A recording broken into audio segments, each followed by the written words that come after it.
Okay, so look at this beautiful cat. Her name is Yoki. She's 3.5, so that means she's full grown. She's about 20 pounds. She will not get bigger than this. So the question is, what kind of cat is Yoki? Okay, so how many, she said lynx or bobcat. So how about let's do a vote. How many say bobcat? Okay. How many say lynx? Okay, all my lynx people, you're correct. Yes! So, she is a Canada lynx.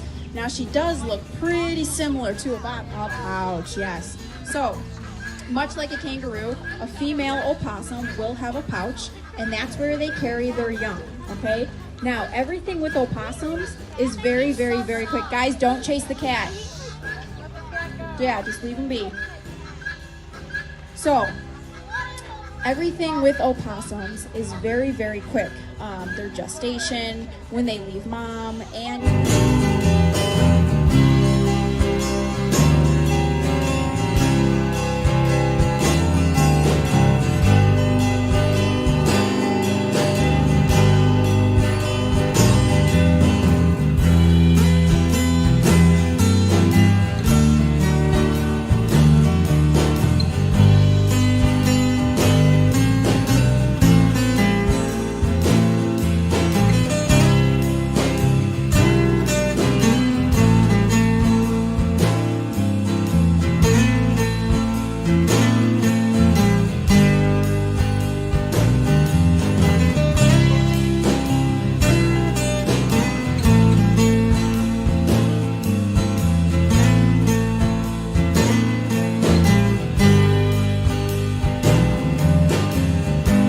with us and with our other skunk. We have an older skunk named Elroy, who maybe we'll bring out later.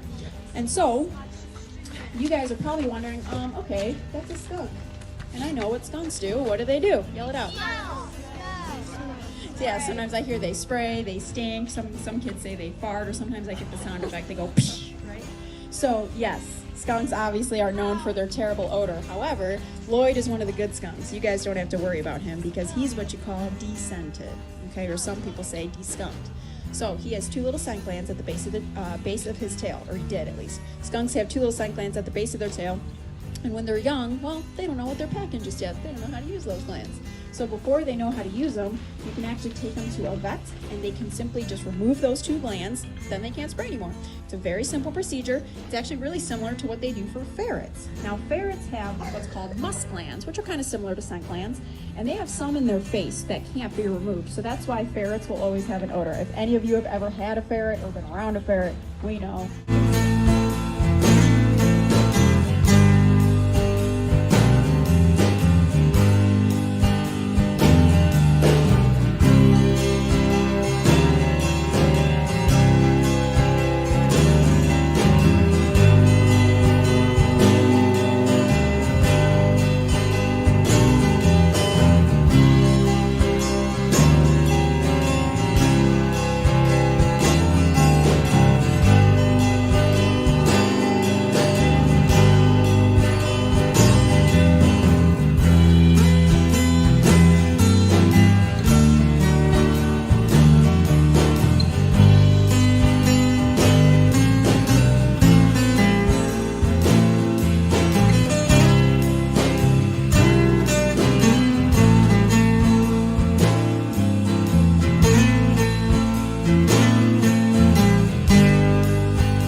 lot of eat?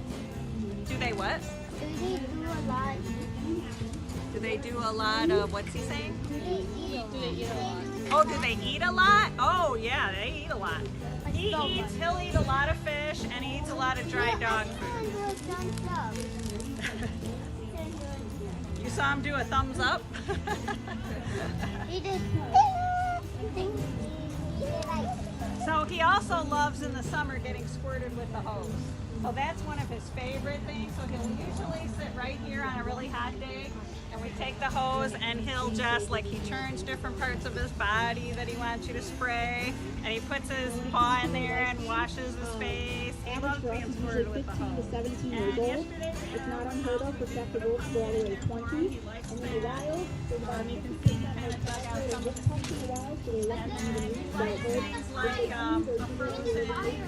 We do a frozen, like orange apple cider, and then he likes berries, some nuts. He definitely likes blueberries, strawberries. He likes wild berries. Yeah, he would eat wild berries. What? What is that? timber wolves, like the British Columbians or like the Arctic. So the Arctic, the British Columbians, and then our regular just gray timber wolves. Those are the 3 different subspecies. Okay, and then. So when it comes to the wolves, usually what I first like to talk about is how they're very different than dogs. I know we see them and there's a lot of similar dog behavior. They come up to me, they give me lots of kisses, they roll over for belly rubs. They're all leash trained, so that way we can walk them and get them out of the enclosures and give them their exercise. But it's important that we understand that in that head of theirs is not a dog. These guys are extremely intelligent, much more intelligent than dogs. They have problem-solving intelligence, which means that they can figure things out, and they can figure things out just by observing. Whereas dogs have trainable intelligence. Dogs are looking to their owners for their voice commands, their hand signals, for you to teach them something. Wolves can learn things just by observing, just like when pups. When they bring a brain, the skull is different as well. Dogs have a big, bulky forehead. Wolves have a very small forehead, more of a streamlined skull. That's an adaptation to deflect kicks from hoofed animals because that's their main prey is hoof stock. And if they get kicked in the head, that can kill them. If you notice their ears, they have these small ears. They don't have big German Shepherd ears. They're very small. They're heavily furred. That's an indication that's a cold weather animal. She won't get frostbite on the tips of her ears. And another indication this is a cold weather animal is the size of the paws. So just like we talked about with the lynx, big snowshoe paws to stay on top of the snow and make traveling a lot easier and a lot quicker for them. They have a lot more webbing between their toes to be more flexible on the different terrain that they're